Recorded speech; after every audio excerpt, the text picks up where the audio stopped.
We had some guest speakers in July, so we didn't do the whole month with our blockbuster theme. So 2 weeks, blockbusters, okay, at Joyful Gathering Spiritual Center.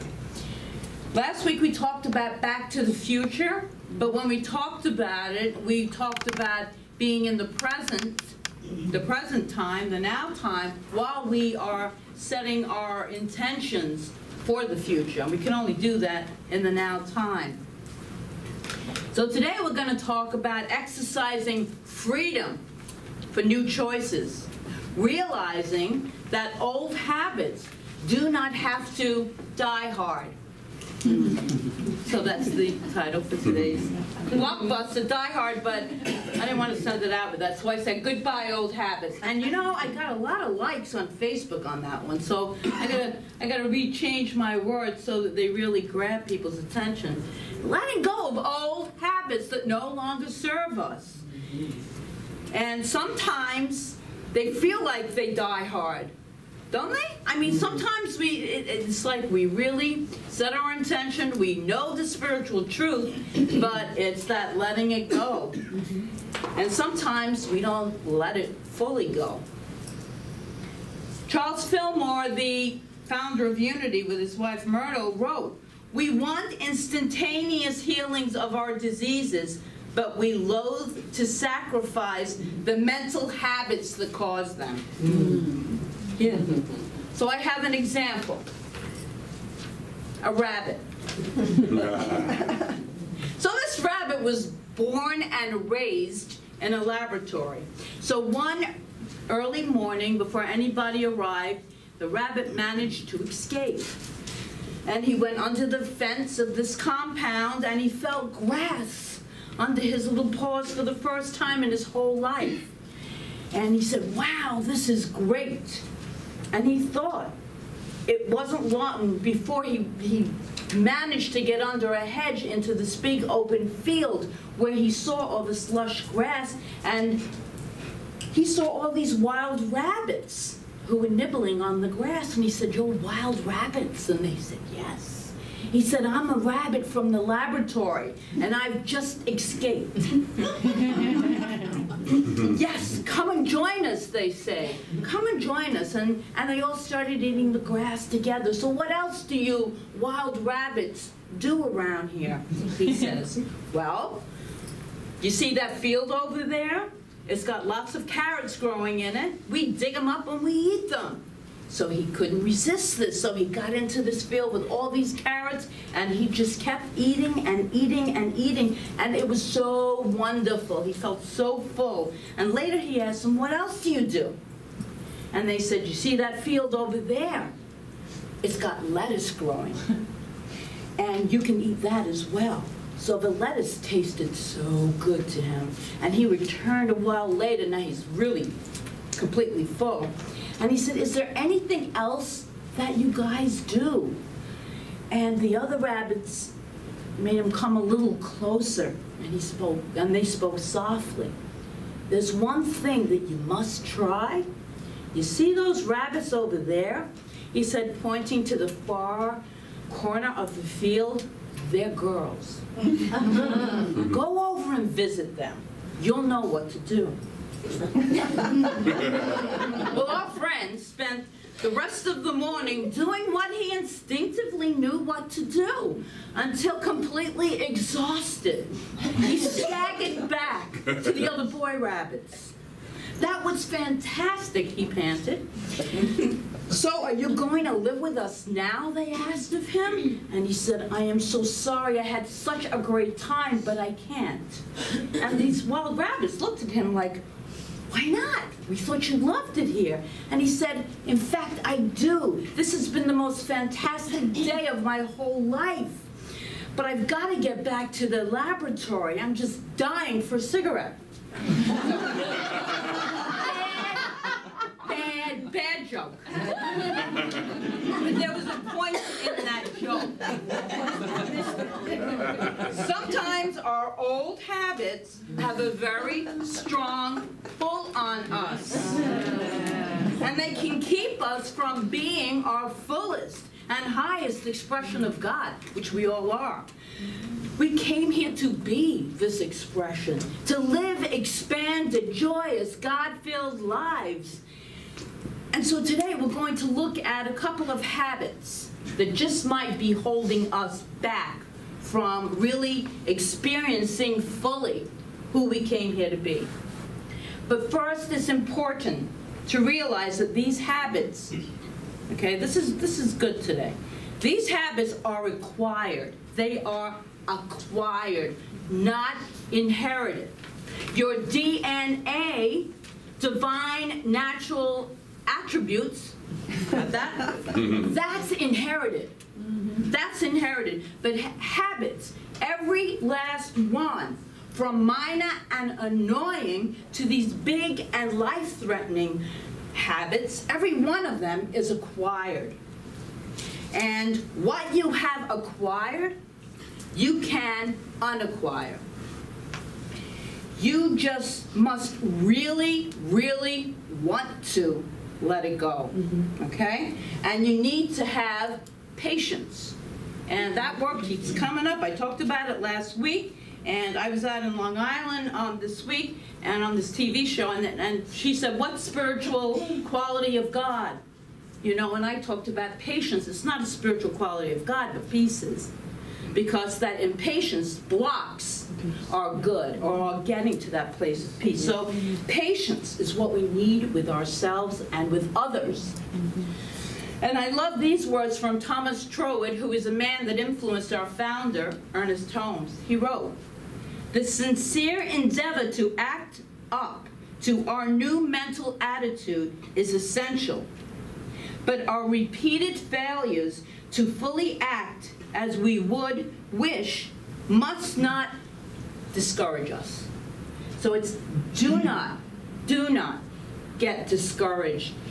It is in the sincere intention that is the essential thing there, setting that intention. And this will, in the perfect time, release us from the bondage of habits which sometimes can feel and seem insurmountable. So our first idea this morning to take a look at, overall, are our pervading mental habits. So as New Thoughters, as we all call ourselves, this is New Thought, religious science New Thought, we're all positive, we're all uplifting, we're all like upbeat. We only think these affirmative thoughts and live in this spiritually based outlook in life all of the time. But do we? Rhetorical. Or are we still hanging out with the voices of negativity that are going on in our heads every once in a while, maybe? Or as Don Miguel Ruiz in Four Agreements and the Mastery of Love, a class that's going on right now, says the metote, all the thousands of voices that are going on in our minds and our thinking. Ernest Holmes wrote in his book, A New Design for Living, "The limitations we find encircling us have but one source. They spring from our thought. They are the result of our negative habitual thought patterns, conscious or tucked away in the subconscious, which may have been instigated by our past experiences, or by the blind acceptance of what now appears to be wrong ideas and concepts of others." Do you habitually go down that road of, oh, ain't it awful? And there's more of that to come? Sometimes we do. It's an easy trap to fall into. So I can fall into that with the best of them, you know? My mother, bless her soul, was an awfulizer to the extreme. To the extreme. And sometimes I think that I inherited just a little part of that. And I was a really, really good student. So, you know, there's always, we're clearing away those beliefs and those tendencies and those thoughts that no longer serve us, but they seem to be in our subconscious anyway. Our entire philosophy is based on identifying new ways of thinking, right? Change your thinking, change your life. Easy, great statement, till you really try to do it in certain areas where, as they say, the buttons are pushed. And where are those buttons? They're in our subconscious, which is where all of our beliefs and our memories are held.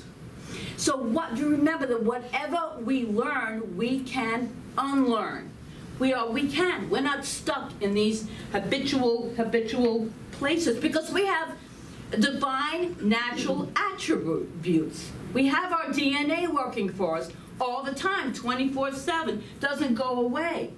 Ways of thinking, that's what that is. Ways are thinking that are based on spiritual truths and principles.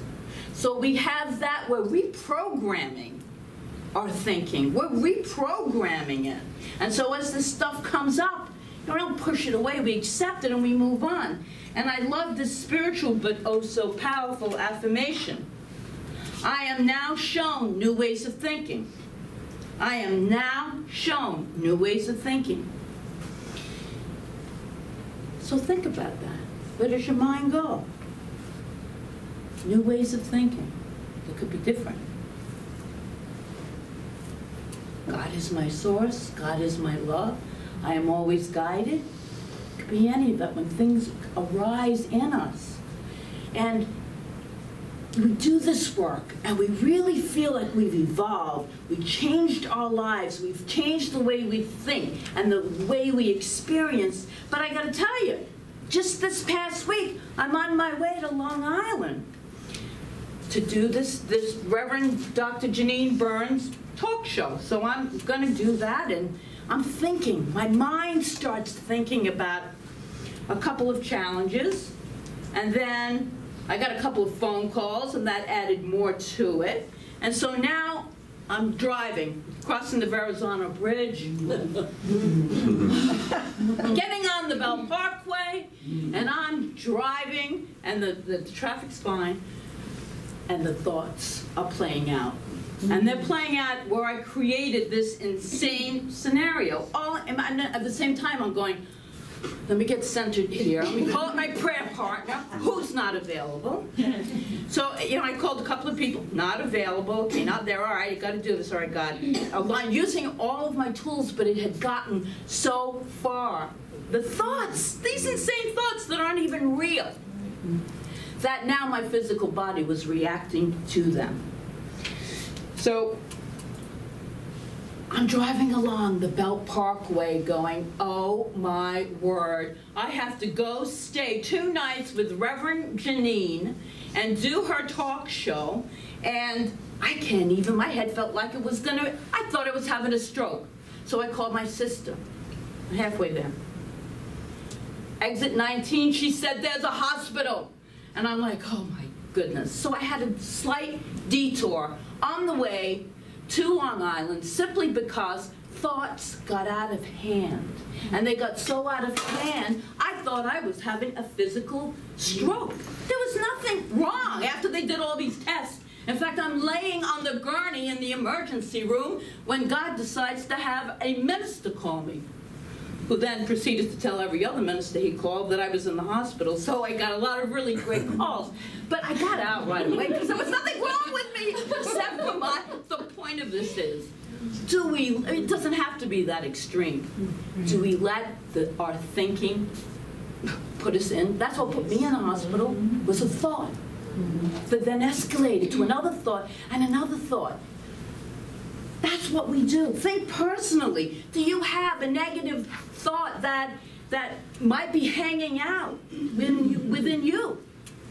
And that triggers. It was the thoughts, but what it was triggering, think about this in yourself, is the old beliefs that are in the subconscious, that are so, you know what we do? We activate that old fight or flight syndrome. And when that thing kicks in, and if you happen to be sitting in a car, driving up the Bell Parkway, it's like, breathe. they can come out. When a challenge comes up, it triggers old beliefs. And when those beliefs are triggered, it can put us in all kinds of discomfort. So, say with me out loud. I am now shown new ways of thinking. I am now shown new ways of And thinking. again, I am now shown new ways of thinking. I am now shown new ways of thinking. Thank you, God. Yes. Thank you, God. So I do say often, I give these sermons so I do it for myself, so I can hear, and so I can be in these words, because it's something we all can relate to as spiritual beings having a human experience. And the next idea that we're going to get into here is, what started off with Ernest Holmes' Writing and Richer Living, where he says, the universe, this is about procrastination and delay, in case. The universe is an orderly system of intelligence, and we exist in it as orderly spiritual beings. Procrastination and delay are unknown to the divine presence and should be unknown to us. Time, spiritually understood, is an orderly method of living easily. Its sole value is measurement. Many people develop an unconscious resistance to time and are habitually late for appointments. These same people usually find your demonstrations delayed because they are in a consciousness of delay. Ernest Holmes wrote that, a consciousness of delay. Isn't that, if you find yourself like chronically late, you're in a, then the manifestations are going to also be chronically late. You're in a consciousness of delay. And has anyone here, I know a few of us heard her speak. She was a keynote speaker at ANTN, affiliated New Thought Network conference this year, Edwene Gaines. What a powerful woman she is. She is the prosperity guru. And she is absolutely amazing. So if you've heard of her, she's amazing. If not, get her books, because she really is powerful. Well, she has all these goals in her laws of prosperity. And one of them is to set clear goals. Set clear goals. And here's how she says to do it. Consider everything you would like to be, to do, to have in your life. Think about it all. And then let the 12 bubble up to the top, right? Then she counsels with her infinite wisdom. If we don't do it in 3 days, we probably won't do it at all. So 12 goals written down clearly for you in 3 days. And there's a lot of truth in that, because the more we put things off, I mean, I know that we all do this, we put things off, and how much space and time does it take up, and energy in our head, thinking about what we have to do, but we don't do it, knowing we have to do it, and so it takes up all this space and energy. We're in a consciousness of delay when that happens. So remember, people who procrastinate usually find their demonstrations delayed because they are in that consciousness of delay. So there's one way out of it. So these are habits. This is the second habit we're talking about. And I thought this was like a light bulb concept of, wow, consciousness of delay. No wonder things might take longer for people to manifest if that's the way we're always thinking. So here it is. I am shown new ways of living, new methods of work. I am not confined to the ways and methods of the past. I am not confined to the ways and methods of the past. Remember, principle is not bound by precedent. So the old Nike phrase is so simple, but really, just do it. Sometimes you have to say that to yourself out loud, if you're me. Just do it, really. So if you are a procrastinator, my friends, What are you going to do this week? Just do it. What are you going to just do? 12 goals in 3 days. 12 goals. And so we have, all right, that's what, that habit. Because it's a habit, remember. So one final habit today, and that is addictions. Addictions are habits taken to the extreme, which is a big topic. It could be a whole month worth of talks right there.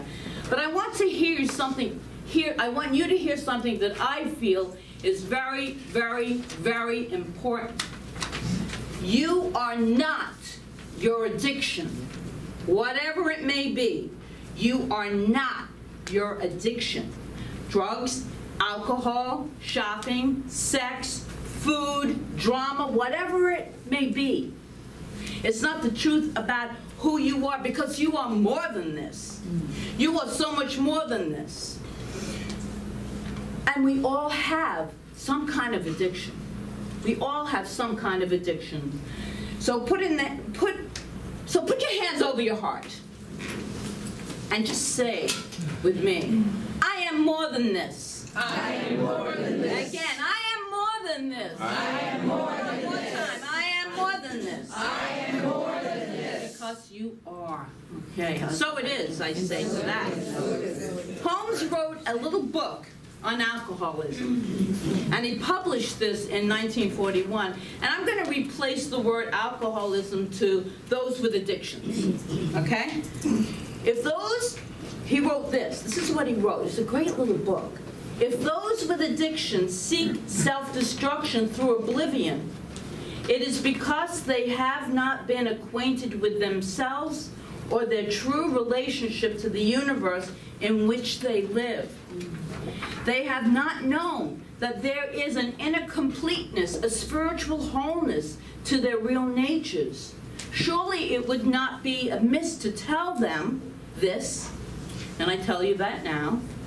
Just as the analyst, he writes, gently and with deep understanding leads clients away from illusion and self-deception, so the spiritual mind practitioner, which we have plenty of, must lead those with addictions into a new and better realization of their unity with the cosmos, pointing to their spiritual truths, which they must practice for themselves. So it's about us aligning with the truth of who we really are. We are not our addictions. We can suffer the consequences of those addictions, and we do, through choice and consequence. We suffer anyway, so it's like, but we are so much, that's what I want you to hear. We are so much more than any behavior, because we're spiritual beings. And we have a loving God that guides us all the time. That's what we're deepening into. There is no abyss. It's filled with God's good. Francis Scoville Shin wrote in The Game of Life and How to Play It, the student must form the habit of practicing the presence of God every minute. In all thy ways acknowledge him, she says. Nothing is too small or too great. And the point of this also is you don't have to go it alone. Releasing any of these are old habits, beliefs. And there's a gentle way to let our habits die. They don't have to die hard. We can let go easily. We can surround ourselves with loved ones, surround ourselves with people who will support us, who are like-minded people. So reach out to someone. That's what I tried to do in the car. Reach out, and I did. I reached out to I got my sister, thank you God. I wasn't even supposed to see her, but I did. And she sat with me that whole time. But I had someone to reach out to. Reach out to someone. Don't have to do it alone. And this is a testament to the power of God, the power of good, the power of the love of God through a dear friend, through a practitioner, through the spiritual community. You can call someone, because easily letting go of and washing away these old habits and instilling new ones. Let's instill some new ones. Remember, you are love. You are love itself. It might not feel that way, but that's the truth. You are love. And whether you have learned the mental habit of negativity, procrastination, or addiction, or a myriad of other bad habits, or other habits, let's say. I don't want to term them good or bad, but other habits that you do not want in your life anymore because they do not serve you, each and every one of them can be washed away. They can be washed away. They don't have to die hard. So this morning, let us just deepen into that place of allowing that which does not serve our highest good, whatever the thoughts were or are, just letting them be washed away and know that the power of God's love is always with us. Always, always, always.